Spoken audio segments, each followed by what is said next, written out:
Hi guys. तो आज हम ये प्रॉब्लम देखेंगे कोड फोर्सेस का। मैनाक एंड एरे प्रॉब्लम का नाम है। तो आओ चलते हैं वन नोट की तरफ। तो सबसे पहले हम प्रॉब्लम के स्टेटमेंट को जो है क्लियर करेंगे। तो इस प्रॉब्लम में हमें एन इंटीजर्स दिया हुआ है। ठीक है, A1 A2 so on up to करते हुए An तक। और हमें इसमें आउटपुट देना है An माइनस A1 का मैक्सिमम वैल्यू। ठीक है, An माइनस A1 का मैक्सिमम वैल्यू जो है हमें इसमें आउटपुट करना है। अब इसमें हम ना एक ऑपरेशन हमें अप्लाई करना है इस एरे पे। वो ऑपरेशन क्या होगा कि हम L से R कोई इंडेक्स सेलेक्ट करेंगे। ठीक है, और L से R इंडेक्स सेलेक्ट करने का मतलब क्या हुआ कि इस एरे का कोई एक सब एरे लेंगे। ठीक है, अब जो भी हम सब एरे लेंगे उसको हम k टाइम्स रोटेट कर सकते हैं। अब वो k कुछ भी हो सकता है। ठीक है, उस मतलब कि सबसे पहला चीज कि हमें कोई एक सब एरे सेलेक्ट करना है और उस सब एरे को हम के टाइम जो है रोटेट कर सकते हैं। अब रोटेट किस तरह करेंगे, तो क्वेश्चन में दिया है कि एल में हम एल प्लस वन को रख सकते हैं और एल प्लस वन में हम एल प्लस टू को रख सकते हैं एंड सो ऑन। ठीक है, इस तरह से यानी कि ये वैल्यू इधर आ जाएगा, ये वैल्यू इधर आ जाएगा, ये इधर आ जाएगा, तो ये वाला उठ करके लास्ट पे चला जाएगा। तो इस तरह से जो है हम के टाइम्स रोटेट कर सकते हैं। अब ये के कुछ भी हो सकता है। तो हमें समझ में आ गया कि सबसे पहला चीज कि हमें एक ऑपरेशन तो लगाना ही लगाना है। ये क्वेश्चन में दिया हुआ है एग्जैक्टली वन ऑपरेशन।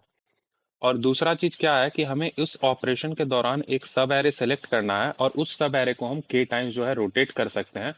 तो हमें बताना है कि एक ऑपरेशन लगाने के बाद हमारा an माइनस ए वन का मैक्सिमम वैल्यू क्या आ रहा है। ठीक है, an माइनस ए वन का मैक्सिमम वैल्यू हमारा क्या आ रहा है, ये जो है हमें बताना है।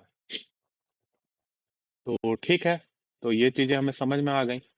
अब हम एक एग्जाम्पल ले लेते हैं यहाँ से। ठीक है, तो ये पहला ही वाला एग्जाम्पल ले लेते हैं 139 11 5 7। 139 11 5 7। तो 139 11 5 7। ठीक है, तो इसका जो है हमें आउटपुट बताना है। तो इसका पता है क्या आउटपुट होगा? इसका आउटपुट ये होगा कि हम यहाँ से अगर हम देखें तो ये 11 है। ठीक है, 11 5 7। हम ये वाला सब एरे को सेलेक्ट कर लेंगे। ठीक है, और एक बार जो है रोटेट कर देंगे। तो एक बार रोटेट करेंगे तो क्या हो जाएगा कि 5 यहाँ आ जाएगा, 9 यहाँ आ जाएगा और 11 एंड पे चला जाएगा। अब तुम देखो an मेरा 11 है और a1 मेरा 1 है। तो 11 माइनस वन 10। तो ये हो जाएगा मेरा इसका आउटपुट, क्योंकि इससे ज्यादा मैक्सिमम वैल्यू हम नहीं निकाल सकते हैं। ठीक है, तो तुम चेक कर सकते हो कि इसका आउटपुट हमारा क्या है। इसका आउटपुट हमारा 10 है। ठीक है, तो ठीक है, ये चीजें तो हमें समझ में आ रही हैं। तो अब मेरा अप्रोच क्या होगा इस क्वेश्चन को सॉल्व करने का? ये चीज तो हमें समझ में आ गया कि हमें एक प्रॉब्लम स्टेटमेंट तो हमारा क्लियर है कि हमें एक सब एरे लेना है कोई सा भी, और उसको हम के टाइम जो है रोटेट कर सकते हैं। वो के कुछ भी हो सकता है। ठीक है, और हमें बताना है an माइनस ए वन का मैक्सिमम वैल्यू। ठीक है, तो हम अपने लॉजिक की तरफ बढ़ते हैं। देखो, हम क्या करेंगे ना, हम n इक्वल टू 5 के लिए अपना लॉजिक बिल्ड करते हैं। ठीक है, और वो नंबर लेट सपोज कुछ भी है, A1 A2 A3 A4 A5। अब मेरे पास तीन केसेस यहाँ बनेगा, जिसमें कि उन तीनों केसेस में जो मेरा आंसर मैक्सिमम देगा वो हम आउटपुट कर देंगे एज एन आंसर। ठीक है, अब वो तीन केसेस मैंने कैसे सोचा, क्यों वही तीन बना, ये सारा चीज अभी हम देख लेते हैं। तो तुम बताओ कि मेरे पास एक तो ऑप्शन है कि हम पूरे सब एरे को ही जो है, पूरे के पूरे एरे को ही एज अ सब एरे ट्रीट करके ऑपरेशन अप्लाई कर दें। ये पहला ऑप्शन है मेरे पास कि हम इतना पूरा को ट्रीट कर लें और ऑपरेशन अप्लाई कर दें। अब इससे फायदा क्या होगा जरा देखना। और ये हमें बोला है कि हम रोटेट कितना भी टाइम कर सकते हैं, के टाइम्स बोला था, तो वो के कुछ भी हो सकता है। ये हमें क्वेश्चन में दिया हुआ है। तो हम सबसे पहला केस देख रहे हैं जिसमें हम पूरे एरे को जो है एज अ सब एरे ट्रीट कर रहे हैं और ऑपरेशन अप्लाई कर रहे हैं। तो देखो, पहला ऑपरेशन अप्लाई करेंगे तो क्या होगा, A2 यहाँ आ जाएगा। ठीक है, A3 यहाँ आ जाएगा क्योंकि ये इस तरह से मूव करेगा, है ना। तो इस पे हम ऑपरेशन अप्लाई कर रहे हैं। तो A2 इधर, A3 इधर, A4 यहाँ, A5 यहाँ, A1 यहाँ। ठीक है, ये फर्स्ट ऑपरेशन का रिजल्ट है। सेकंड ऑपरेशन में क्या होगा, A3 यहाँ आ जाएगा, ये इधर, ये इधर, ये इधर, ठीक है। तो A3, A4, A5, A1, A2, ये हो गया मेरा सेकंड ऑपरेशन। यानी कि इसी पूरे सब एरे पे हम वो जो बोला था ना कि k टाइम्स हम रोटेट कर सकते हैं, तो हमने ये एग्जैक्टली ये वाला सब एरे तो सिलेक्ट कर लिया, और इसमें अब जो हम रोटेशन लगा रहे हैं, तो हम एक बार रोटेशन लगाए तो ये मिला, ठीक है।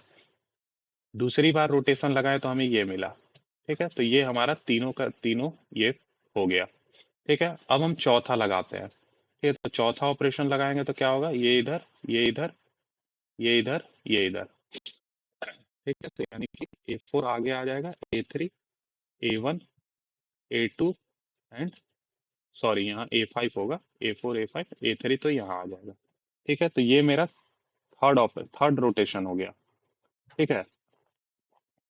अब एक बार फोर्थ रोटेशन लगाते हैं, तो फोर्थ में मेरा A5, A1, A2, A3, A4 ये बन गया, और एक और ऑपरेशन लगाएंगे ना तो मेरा ये बन जाएगा। और ये क्या है, ये मेरा एग्जैक्टली सेम है पहले वाले के, ठीक है। तो यानी कि अब ये मैंने क्यों इतना लिखा, इससे हमारा फायदा क्या होगा, यहाँ कुछ चीजों को हमें ऑब्जर्व करना है, ठीक है। तो हमने क्या बोला कि हमने पहला केस लिया जिसमें कि हमने पूरे के पूरे एरे को एज अ सब एरे ट्रीट करके वो ऑपरेशन अप्लाई कर रहे हैं हम, ठीक है। तो मैंने इस पूरे को सब एरे की तरह ट्रीट कर लिया, और मेरे पास अब कुछ भी हम के टाइम जो है रोटेशन कर सकते हैं। तो जब हम पहला रोटेशन किए तो हमें ये मिला, सेकंड पे ये, थर्ड पे ये, फोर्थ पे ये, और जब पांचवा किए तो पांचवा मेरा एग्जैक्टली सेम हो गया पहला के। अब जब तुम छठा करोगे तो छठा सेम हो जाएगा सेकंड वाले ऑपरेशन के। तो यानी कि अब चीजें रिपीट होने लगेंगी, ठीक है। तो जो देखना है हमें इतना ही में देखना है। तो तुम जरा देखो कि इसमें मेरा आंसर क्या बनता, अगर ये रहता तो, ये रहता तो मेरा आंसर A5 माइनस A1 होता, ठीक है। A5 माइनस A1 होता, ये श्योर है। अगर मेरा ये वाला केस रहता सेकंड वाला, तो इसमें मेरा आंसर क्या बनता, इसमें मेरा आंसर बनता A1 माइनस A2, ठीक है। क्योंकि A1 जो है एंड हो गया और A2 मेरा फर्स्ट है, तो लास्ट माइनस फर्स्ट यही हमें एज एन आउटपुट करना था। तो A1 माइनस A2 बनता है यहाँ। थर्ड वाले में चेक करो, थर्ड वाले में बनेगा A2 माइनस A3, फोर्थ में बनेगा A3 माइनस A4, फिफ्थ में बनेगा A4 माइनस A5, ठीक है। और सिक्स्थ में तो अगेन पहला वाला बनेगा। तो यानी कि अगर हम ये वाला ऑपरेशन लगाएं तो इसमें मेरा रिजल्ट देखो क्या बन रहा है। सबसे पहला तो हम आंसर में हम स्टोर करके रखेंगे an माइनस A1 सबसे पहले। उसके बाद फिर हम क्या करेंगे ना, सेकंड वाला का देखो, सेकंड वाला का वैल्यू क्या आया, A1 माइनस A2, यानी कि एरे के फर्स्ट और सेकंड एलिमेंट का डिफरेंस है ना, A1 माइनस। तो हम इन दोनों डिफरेंस को निकालेंगे और आंसर को मैक्सिमाइज करेंगे। क्योंकि इस वाले केस में जिसमें हम पूरे के पूरे एरे को ही एज अ सब एरे ट्रीट कर रहे हैं, यहाँ मेरा 5 आउटपुट आ रहा है, ये जो हमने निकाला है पांचों रोटेशन के मदद से। तो इन पांचों में कोई सा भी आंसर जो मेरा मैक्सिमम है वो हम आंसर में स्टोर करेंगे, क्योंकि हमें तो ओवरऑल मैक्सिमम रिजल्ट देना है। तो अब इसमें जो मैक्सिमम होगा वो हम एज एन आउटपुट करेंगे, ठीक है। ये पहला केस है। और इसी तरह हम सारे केस का मैक्सिमम आंसर को जो है मैक्सिमाइज करते चल जाएंगे, जो मेरा आंसर सबसे बड़ा रहेगा वही मेरा आउटपुट में आ जाएगा और मेरा क्वेश्चन सॉल्व हो जाएगा। तो ये मैंने तुम्हें बताया कि ये जब मैंने पूरे के पूरे एरे को एज अ सब एरे ट्रीट किया तो मेरा क्या क्या रिजल्ट आया। तो देखो अब ये जो A1 माइनस A2 आया, A2 माइनस A3 आया, ये कुछ नहीं है, ये दो कॉन्जिक्यूटिव टर्म का ही तो डिफरेंस है। अब ये निकालना भी काफी आसान है, इम्प्लीमेंटेशन भी इसका काफी आसान है। क्यों, क्योंकि हम यहाँ पे क्या करेंगे, लूप लगा देंगे A1 अप टू A4 तक का, और कुछ नहीं करेंगे। अभी करेंटली हम जहां प्रेजेंट है उसका डिफरेंस करेंगे आगे वाला से, ठीक है। तो देखो A1 माइनस A2 निकल गया। फिर नेक्स्ट वाले पे आ जाएंगे लूप लगा करके, लूप लगा हुआ है मेरा, तो A2 माइनस A3 कर लेंगे, फिर A3 माइनस A4 कर लेंगे, A4 माइनस A5 कर लेंगे। तो देखो ये इम्प्लीमेंटेशन भी कितना आसान हो गया। हमें कोई नेसेसरी नहीं है कि हम सारा का सारा रोटेशन को लिखें और फिर हम अपने आउटपुट तक पहुंचे। समझ रहे हो, एक तो ऑप्शन था कि हम ये सारा का सारा रोटेशन ही निकाल लेते हैं और उसमें फिर last minus first, last minus first इस तरह करते चल जाते हैं, लेकिन उसका कोई नीड ही नहीं है। क्योंकि जो मेरा रिजल्ट आ रहा है A1 minus A2, A2 minus A3, ये तो कॉन्जिक्यूटिव एलिमेंट है का डिफरेंस है, और ये हम आसानी से जो है एक लूप लगा करके निकाल सकते हैं। तो यानी कि जो हमारा फर्स्ट केस है वो क्लियर हो गया। फर्स्ट केस जो है हमारा क्लियर हो गया। ठीक है, फर्स्ट केस का जो है हम थोड़ा सा कोड लिख देते हैं। हम क्या करेंगे, हम आंसर नाम का वेरिएबल रखेंगे जिसको इनिशियली रखेंगे हम an माइनस a1 से इनिशियलाइज करके। ठीक है, ये वाला केस, पहला वाला केस से जो हम इनिशियलाइज करके रखेंगे। अब हम क्या करेंगे, फॉर लूप लगाएंगे i इक्वल टू 1 से लेकर के, और यहाँ मैं वन बेस्ड इंडेक्सिंग के हिसाब से ये कोड लिख रहा हूँ, लेकिन एक्चुअल में हमारा कोड रहेगा चलो वन ही बेस्ड इंडेक्सिंग कर लेंगे। ठीक है, एरे को जो है वन वन बेस्ड इंडेक्सिंग में इनपुट में ले लेंगे। ठीक है, तो ये i इक्वल टू 1 से चलेगा और i लेस देन n तक n तक जाएगा i प्लस प्लस। अब हम क्या करेंगे, आंसर को जो है मैक्सिमाइज करेंगे, आंसर को जो है मैक्सिमाइज करेंगे किससे, तो ai माइनस ai प्लस 1 से। ठीक है, इससे जो है मैक्सिमाइज करेंगे तो फर्स्ट केस से मेरा आंसर का जो मैक्सिमम होगा वो आंसर में स्टोर्ड रहेगा। ठीक है, मुझे उम्मीद है कि तुम्हें समझ में आया होगा ये मैंने क्यों किया, ai माइनस प्लस 1, यानी कि ये वाला चीज। तो अगर हम A2 पे है तो A2 माइनस A3, यानी कि पहले A2 है तो उससे बड़ा वाला, तो अगर I है तो I प्लस 1 वाला। ठीक है, तो इस तरह से जो है हमारा फर्स्ट केस तो हमें समझ में आ गया। अब देखो ये लिखने से क्या फायदा हुआ ना, इससे तुमको चीजें समझ में आई, इससे तुमको चीजें जो है समझ में आई कि कैसे जो है हम हमारा आउटपुट निकल रहा है। नहीं तो तुम क्या करते कि तुम सारे के सारे ऑपरेशन अप्लाई करते फिर वैल्यू निकालते। ठीक है, मे भी हो सकता है अगर कंस्ट्रेंट सही ना हो, अच्छा ना हो, तो पास भी नहीं करेगा, क्योंकि ये समझ रहे हो सारा का सारा रोटेशन निकालना पड़ेगा, टाइम कॉम्प्लेक्सिटी बढ़ जाएगा। तो देखो यहाँ पे हमने जस्ट ये लिख करके अंडरस्टैंडिंग से आउटपुट को देख देख करके हमने समझ लिया कि एक पैटर्न बन रहा है कि फर्स्ट सेकंड से, सेकंड थर्ड से, थर्ड फोर्थ से, इस तरह का जो है डिफरेंसेस चल रहा है। तो ये हमारा फायदा हो गया। ठीक है, तो फर्स्ट केस तो हमारा क्लियर हो गया। तो फर्स्ट केस से जो मेरा आंसर रहेगा वो आंसर में जो मेरा मैक्सिमम वैल्यू मिलेगा वो मेरा आंसर में अभी स्टोर्ड है। अब सेकंड केस मेरे पास क्या बनता है, तो अगेन हम यही लिखेंगे A1 A2 A3 A4 A5। ठीक है, अब सेकंड केस मेरे पास क्या है, हमें तो कोई ना कोई एक सब एरे सेलेक्ट करना है। ठीक है, तो एक बार तो हमने जो पहला देखा उसमें हमने पूरे के पूरे एरे को एज अ सब एरे ट्रीट कर लिया। अब दूसरा केस क्या है ना, कि फर्स्ट एलिमेंट को तुम छोड़ दो और इनको जो है एज अ सब एरे ट्रीट कर लो तुम। ठीक है, इनको जो है तुम एज अ सब एरे ट्रीट कर लो, फर्स्ट को एज इट इज छोड़ दो। अब जरा रोटेशन हम लिखते हैं क्या क्या आता है मेरा। तो A1 एज इट इज रहेगा। अब पहला वाला केस में मेरा एंड पे कौन सा है, तो A5 है। ठीक है, अब जरा एक बार रोटेट करते हैं इसको, तो क्या होगा, A3 आगे आ जाएगा, A4 इधर आ जाएगा, A5 इधर, A2 इधर। इसमें कौन सा एंड पे है, A2 है। फिर A1 को एज इट इज लिखो और फिर एक बार रोटेट कर दो, A4 A3 A4 A5 A2 A3।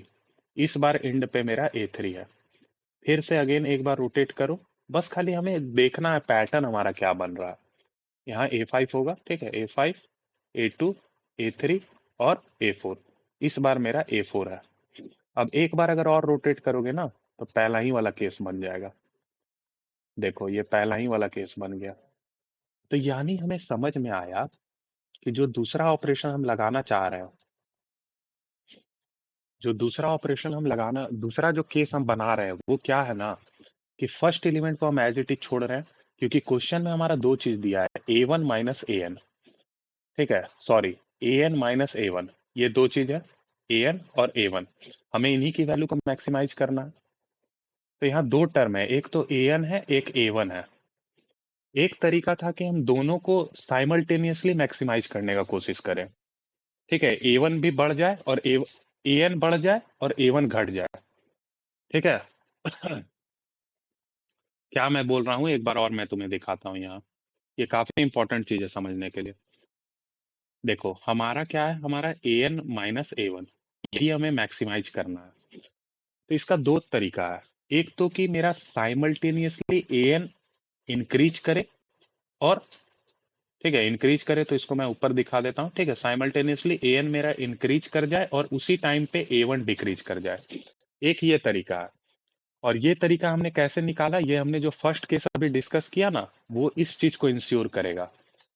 वो वाला केस देखेगा जिसमें AN माइनस 1 A1 जो है मैक्सिमम आया, और दोनों को साइमल्टेनियसली चेक कर लेगा। तो ये तो पहला केस था। दूसरा केस क्या है कि हम A1 को फिक्स कर दें और AN का मैक्सिमम वैल्यू निकालने का कोशिश करें।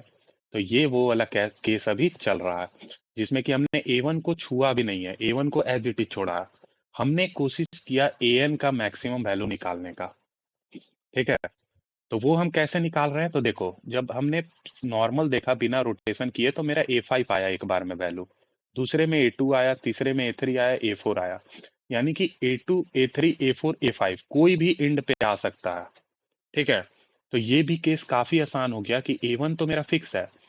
अब A1 को छोड़ करके I इक्वल टू 2 इंडेक्स से लास्ट तक में जो मैक्सिमम वैल्यू है वो स्टोर कर लो, और जो मैक्सिमम स्टोर करोगे, मैक्सिमम माइनस A1, ये तुम्हारा इस केस का रिजल्ट आ जाएगा। ठीक है, और इसी से हम क्या करेंगे, आंसर को मैक्सिमाइज अगेन कर लेंगे। ठीक है, अगेन हम आंसर को मैक्सिमाइज कर लेंगे। तो ये मेरा सेकंड केस कवर हो गया। अब ये चीज हमें कैसे पता चला? देखो, एक तो तरीका था कि तुम सारा का सारा रोटेशन फिर से निकालते और फिर जो है ये वैल्यू तुम्हें मिलता है A2, A3, A4, A5। लेकिन यहाँ हमने नॉर्मली ऑब्जर्व करके देखा कि कुछ नहीं करना है, फर्स्ट एलिमेंट को छोड़ करके बाकी सारे एलिमेंट में से जो मैक्सिमम है वो लेके आ जाओ। ठीक है, तो यानी कि ये सेकंड केस भी क्लियर हो गया जिसमें कि AN माइनस A1 था, तो A1 फिक्स था और AN को हमने मैक्सिमाइज किया। ठीक है, अब एक थर्ड केस मेरा बचता है, और वो आई गेस कि तुम लोग सोच लिए होगे कि कौन सा केस है वो। तो अगेन चेक करो, AN माइनस A1। हमने क्या किया, हमने पहले कोशिश किया कि AN को बढ़ाएं, A1 को घटाएं, जो कि मेरा फर्स्ट केस था। साइमल्टेनियसली चेक करने का कोशिश किए कि दोनों में कौन सा मेरा बेस्ट दे रहा है।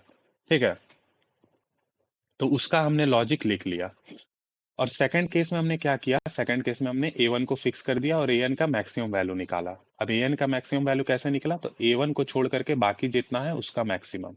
ठीक है, तो सेकंड केस हो गया। अब थर्ड केस क्या है? तो थर्ड केस सिंपल, AN को फिक्स कर दो इस बार और A1 का जो है मिनिमम वैल्यू निकाल लो। ठीक है, तो ये कैसे निकलेगा? तो अगेन चेक करो, अगेन हम ले लेते हैं A1, A2, A3, A4, A5। ठीक है, तो ये लास्ट वाला है, इसको मैंने फिक्स्ड कर दिया। ठीक है, इसको मैं नहीं छूऊंगा। अब इतना में जो है इसको जो है एज अ सब एरे ट्रीट कर लो, जो एग्जैक्टली एक ऑपरेशन बोला है लगाने, तो उसमें हमने इस वाले को एज अ सब एरे ट्रीट किया। और यहाँ पर जो है हम कितना भी टाइम्स रोटेशन लगा सकते हैं। तो देखो, इस केस में जो फर्स्ट एलिमेंट है वो कौन है? A1 है। अब एक बार रोटेट अगर हम करेंगे ना, तो देखो फर्स्ट एलिमेंट कौन बन गया? A2 बन गया। अब एक बार और रोटेट करोगे तो A3 बन जाएगा, एक बार और करोगे तो A4 बन जाएगा। तो यानी कि हमें कुछ नहीं करना है, लास्ट वाला को छोड़ करके बाकी जितना बचा है ना उसका मिनिमम निकाल लो, जो मिनिमम है, क्योंकि हमें बेस्ट रिजल्ट चाहिए। ठीक है, तो बेस्ट यही है कि इन सारे में जो मिनिमम है उसको ले आओ। अब इससे क्या फायदा होगा? तो देखो, ये वाला वैल्यू जो छोटा हो जाएगा। ठीक है, जो हम AN माइनस A1 कर रहे हैं तो ये वैल्यू छोटा हो जाएगा, तो ओवरऑल वैल्यू मेरा क्या होगा? इंक्रीज कर जाएगा। ठीक है, इस कारण जो है हमें मिनिमम चाहिए इस केस में। जबकि जब मेरा ऊपर सेकंड केस जो हमने डिस्कस किया था, जिसमें कि हमने A1 को फिक्स किया था, तो हमें क्या चाहिए था? हमें AN का मैक्सिमम वैल्यू चाहिए था, क्योंकि जब AN मैक्सिमम होगा तब मेरा ओवरऑल वैल्यू मैक्सिमम होगा। ठीक है, तो मुझे उम्मीद है कि तुम्हें थर्ड केस भी समझ में आ गया होगा। बस अब इन थर्ड केस, तीनों केसेस में जो सा आंसर मेरा मैक्सिमम देगा वही मेरा आउटपुट हो जाएगा। तो एक बार मैं जो है इसे समराइज कर देता हूँ कि क्या हमने देखा है, अगर कहीं कुछ भी डाउट हो तो। देखो, हमारा दो टर्म था, AN माइनस A1। ठीक है, एक तरीका है कि हम इन दोनों के डिफरेंस को साइमल्टेनियसली कोशिश करें मैक्सिमाइज करने का। तो साइमल्टेनियसली कोशिश करने के लिए क्या था कि हमने पूरे के पूरे एरे को ही एज अ सब एरे ट्रीट करके रोटेशन अप्लाई कर दिया। ठीक है, रोटेशन अप्लाई कर दिया। अब जो सा मेरा मैक्सिमम आया वो मैंने आंसर में यहाँ स्टोर करके रख लिया। ये पहला केस जिसमें कि हमने दोनों को साइमल्टेनियसली कोशिश किया सही रिजल्ट देने का। ठीक है, और उसके लिए हमने क्या किया, पूरे एरे को एज ए सब एरे ट्रीट कर लिया। सेकंड केस मेरा क्या है? तो सेकंड केस है कि हम किसी एक को फिक्स कर देते हैं। तो हम बोले कि हम A1 को फिक्स कर देते हैं। तो अगर हम A1 को फिक्स करते हैं तो हमें AN का चाहिए होगा मैक्सिमम वैल्यू। ठीक है, क्योंकि AN अगर इंक्रीज करेगा तभी मेरा ओवरऑल ये वैल्यू इंक्रीज करेगा। तो मेरा जब एरे इस तरह का था तो हमने A1 को तो फिक्स कर दिया, तो हमने फिर इस पूरे सब एरे को ट्रीट कर लिया ऑपरेशन में। ठीक है, और इसमें जो है K टाइम्स ऑपरेशन लगाने पे, ठीक है, वो के तो हमें नहीं पता है, तो हम क्या करेंगे, हर एक एक लगा के देखेंगे, जो मैक्सिमम आ जाएगा वही मेरा के रहा होगा, है ना। तो यहाँ पर जब हमने ऑपरेशन लगाया तो हमें पता चला कि फर्स्ट टाइम में तो A5 था लास्ट पे, फिर एक ऑपरेशन लगा तो A2 आ गया लास्ट पे, फिर A3 आ गया लास्ट पे। तो कहने का मतलब कि हर एक एक एलिमेंट को मौका मिल रहा है लास्ट में आने का। तो इन सारे में जो मैक्सिमम है वो स्टोर कर लो। ठीक है, अब बस वो an की तरह ट्रीट कर लो, और A1 जो है तुम्हें पता है। तो ये सेकंड केस था। अब थर्ड केस में हमने क्या किया, तो थर्ड केस में सिंपल हमने इसे फिक्स कर दिया। ठीक है, ये an माइनस A1 है, तो इसे हमने फिक्स कर दिया। अब इसे जब हम फिक्स कर देंगे तो A1 का हमें मिनिमम वैल्यू चाहिए, ताकि मेरा ओवरऑल सम जो है क्या हो, इंक्रीज हो। ठीक है, देखो क्योंकि A1 घटेगा तब ना इसमें से an में से कम वैल्यू माइनस होगा, तो मेरा आंसर क्या आएगा, ज्यादा आएगा। तो A1 को जो है यहाँ हमें मिनिमम A1 का वैल्यू चाहिए। तो अगेन हमने वही किया, A1 A2 A3 A4 A5, इसे हमने रख दिया फिक्स करके। अब इतना में से भाई तुम जो मिनिमम है वो दे दो। क्यों, क्योंकि देखो फर्स्ट टाइम पे A1 मेरा रहा फर्स्ट पोजीशन पे, फिर एक बार और रोटेट करेंगे तो A2 आ जाएगा फर्स्ट पोजीशन में, फिर रोटेट करेंगे तो A3 आ जाएगा। यानी कहीं ना कहीं सारे को मौका मिल रहा है फर्स्ट पे आने का। तो हमें तो नहीं पता कि कौन सा आएगा, तो हम क्या करेंगे, हम इन सारे में से जो मेरा मिनिमम होगा उसको रख लेंगे, और उतना ही रोटेशन लगा होगा। ठीक है, तो ये थर्ड केस हो गया। अब इन तीनों में जो मेरा बेस्ट आंसर देगा वो मुझे आउटपुट कर देना। तो मुझे उम्मीद है कि गाइस तुम्हें ये प्रॉब्लम समझ में आ गया होगा। तो आओ चलते हैं इसके इम्प्लीमेंटेशन की तरफ। तो यहाँ हमें क्या दिया है, टेस्ट केस पहले लेना है, फिर एन लेना है और एरे लेना है। तो टेस्ट केस हमने ऑलरेडी ले रखा है, तो अब हम एन ले लेंगे, और अब हम एरे डिक्लेयर कर लेंगे, डिक्लेयर कर लेंगे। ठीक है, अब हमने बोला कि वन बेस्ड इंडेक्सिंग के हिसाब से ही हम देखेंगे, तो हम n+1 साइज का ले लिए। ठीक है, अब एक क्या रखना होगा, एक हमें मिनिमम और मैक्सिमम हम इनिशियल में ही रख लेते हैं, ताकि हमें हमें अगेन लूप ना लगाना पड़े। सेकेंड और थर्ड केस में हम क्या कर रहे थे, मिनिमम और मैक्सिमम निकाल रहे थे, तो वो चीज के लिए हम इनिशियली ही वेरिएबल डिक्लेयर कर लेते हैं। तो मिनिमम हमें निकालना है, तो मिनिमम में क्या करेंगे, हम कोई बड़ा सा वैल्यू दे देंगे। तो लेट सपोज करो हम ये वैल्यू दे दे रहे हैं, ठीक है, 118, जो कि काफी बड़ा नंबर है। और यहाँ मैंने इंट को as a long long int treat किया है। तो 10⁻18, 118 का मतलब क्या होता है, 10⁻18, तो वो आसानी से स्टोर कर लेगा। देखो यहाँ पे मैंने इंट को लॉन्ग लॉन्ग इंट की तरह ट्रीट किया। तो ये चीज तुम लोग ध्यान रखना। अगर मान लो तुम केवल इंट यूज करोगे फिर ये इतना बड़ा वैल्यू देगे, तो तुम्हारा रन टाइम एरर आ जाएगा, कंपाइलेशन एरर आ जाएगा। ठीक है, तो इन सब चीजों पे थोड़ा ध्यान रखना है। ठीक है, तो मैक्सिमम को क्या करेंगे, क्योंकि हमें मैक्सिमम निकालना है, तो हम क्या करेंगे, मिनिमम वैल्यू दे देंगे। तो कुछ नहीं, -1e18 दे देते हैं। ठीक है, यानी कि -10⁸ अब हम इनपुट लेने का कोशिश करेंगे। ठीक है, i = 1, i<n, i plus plus, i<n = n, i plus plus. ठीक है, और सीन कर लेंगे हम ai को। तो ये तो मेरा इनपुट आ गया। अब हमें मिनिमम और मैक्सिमम को भी हम साइमल्टेनियसली कोशिश करते हैं अपडेट कर लेने का। ठीक है, हम क्या करेंगे ना कि हम इसी लूप में अपना पूरा का पूरा कोड का लॉजिक लिख देते हैं। ठीक है, ताकि हमें एक्स्ट्रा लूप ही नहीं लगाना पड़े, और कोड भी जो है मेरा काफी अच्छा दिखे। तो जरा वन नोट की तरफ आते हैं। ठीक है, तो जब हमने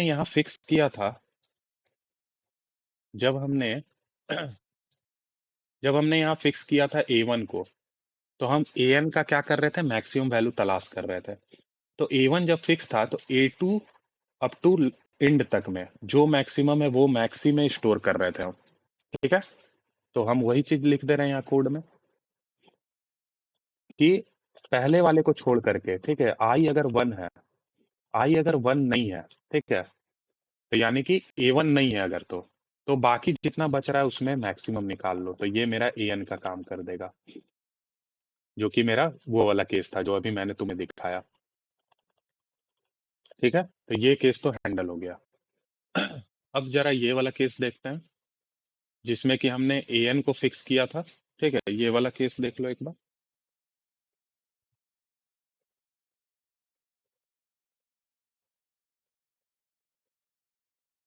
हाँ, ये वाला केस। देखो यहाँ पर हमने क्या किया है, इंड वाले को फिक्स कर दिया है, ए एन को, और फिर बाकी में से क्या हमें निकालना था, मिनिमम निकालना था। तो यानी कि जब आई मेरा एन है, उसको छोड़ करके उसको छोड़ करके बाकी सारा जो है उसका मिनिमम निकाल लो, यही हो रहा है। ठीक है, लास्ट वाले को छोड़ करके बाकी सारा मिनिमम। तो आओ इसे भी लिख देते हैं कोड में। If i does not equal to n, n अगर नहीं है तो उसको छोड़ करके जितना वैल्यू है सबका मिनिमम भी निकाल लेना। ठीक है, मिनिमम भी निकाल लेना। ठीक है, तो ये भी केस हो गया कवर अप। ठीक है, अब फर्स्ट वाला केस को देख लेते हैं, उसको भी हम यहीं लिख देंगे।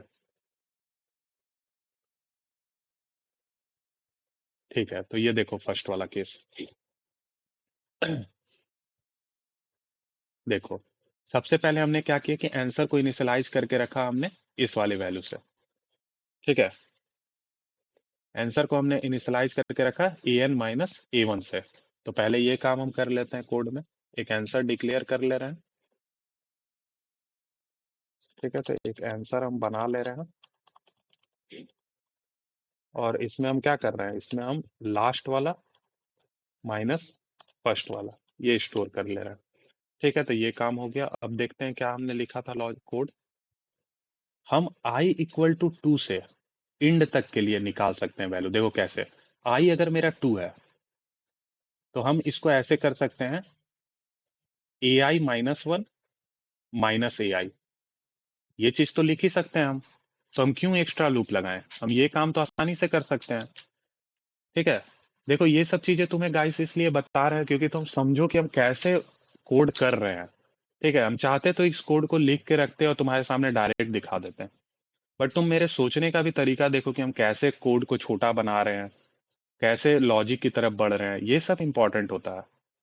ठीक है, तो वही चीज है। देखो, अब यहाँ पे इसका मतलब क्या है, ए i minus one minus a आई का, यही तो मतलब है। अगर हम आई इक्वल टू टू पे है तो आई इक्वल टू टू पे ये वैल्यू क्या देगा, ये वैल्यू देगा ए वन माइनस ए टू। ठीक है, और यही मेरा ये वाला केस था। देखो यहाँ ए वन माइनस ए टू। ठीक है, अब यही अगर मेरा आई थ्री होगा तो ये क्या देगा, तो ये देगा ए टू माइनस ए थ्री। देखो ये वाला केस, समझ रहे हो। और इससे मेरा फायदा है क्योंकि हम ए थ्री जब आई थ्री पे हैं तो मेरा ए टू तो हमने सीन कर लिया है ना कोड में, तो ये वैल्यू मेरे पास मिल जाएगा डायरेक्टली। तो यानी कि हम आई जब वन नहीं है उसको छोड़ करके हर एक केस के लिए करेंगे ए i minus one minus a आई। ठीक है, तो इससे मेरा ये भी कवर अप हो जाएगा। तो आओ इसे भी एक बार हम कोड में लिख देते हैं। ठीक है, if i does not equal to one. ठीक है, आई अगर does not equal to one है तो आंसर को हम मैक्सिमाइज कर लेंगे, answer comma a i minus one minus a i से। ठीक है, तो यहां से ये भी हो गया। अब लास्ट में हम क्या करेंगे, लास्ट में हम करेंगे आंसर को मैक्सिमाइज, आंसर कॉमा मैक्सिमम। ठीक है, मैक्सिमम मेरा क्या होगा, सेकंड वाला केस का अब हम आंसर जो आ रहा है उससे आंसर को मैक्सिमाइज कर रहे हैं। तो सेकंड वाला केस में क्या था, मैक्स माइनस ए वन, तो मैक्स माइनस ए वन। और थर्ड वाला केस जो था मेरा, इसमें क्या होगा, तो ए एन माइनस मीन। ठीक है, यही हमने देखा था लॉजिक में। तो इन दोनों से भी आंसर को जो है हमने मैक्सिमाइज कर लिया। अब यहाँ पे मेरा ये श्योर है कि अब जो हम आउटपुट करने वाले हैं आंसर, वो मेरा बेस्ट रिजल्ट होगा, क्योंकि हमने ये तीनों के तीनों केसेस से जो मेरा आंसर आया उसकी मदद से ये आंसर को आउटपुट दिया। अब ये देखो, ये कोड भी कितना अच्छा लग रहा है देखने में। यहाँ हमने कोई एक्स्ट्रा लूप नहीं लगाया, एकदम क्लीन कोड है, और तुम्हें तीनों के तीनों केसेस भी यहाँ पे दिख रहे हैं। ठीक है, तो अभी एक बार इसे रन कर लेते हैं।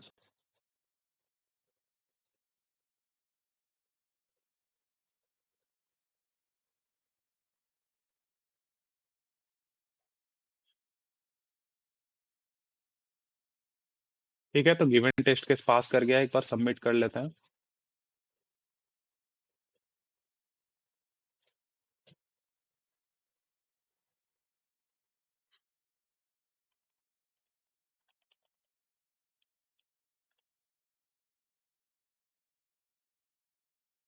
और ये गाइस हमने सबमिट किया है। देखो ये एक्सेप्ट हो गया। ठीक है, मैन अकाउंट एरे। ठीक है, तो मुझे उम्मीद है कि गाइस तुम्हें ये प्रॉब्लम समझ में आया होगा। मैंने अपना बेस्ट दिया इसे तुम्हें समझाने के लिए, मैंने अपना थिंकिंग भी तुम्हें दिखाया कि कैसे सोचना है, कैसे कोड को सॉर्टर बनाना है। ठीक है। अब एक बार यहाँ जल्दी से टाइम कॉम्प्लेक्सिटी और स्पेस कॉम्प्लेक्सिटी चेक कर लेते हैं। तो यहाँ देखो एन का लूप लगा हुआ है, तो time complexity big of n हो गया, और स्पेस कॉम्प्लेक्सिटी हमने ये एरे के वैल्यू को इनिशियलाइज कर रखा है, तो स्पेस कॉम्प्लेक्सिटी भी मेरा बिग ऑफ एन हो गया। तो यानी कि टाइम कॉम्प्लेक्सिटी स्पेस कॉम्प्लेक्सिटी दोनों बिग ऑफ एन है फॉर ईच टेस्ट केस। ठीक है। तो मुझे उम्मीद है कि गाइस तुम्हें वीडियो समझ में आया होगा। अगर तुम्हारा कुछ डाउट रह गया तो तुम कमेंट कर देना। So thank you guys.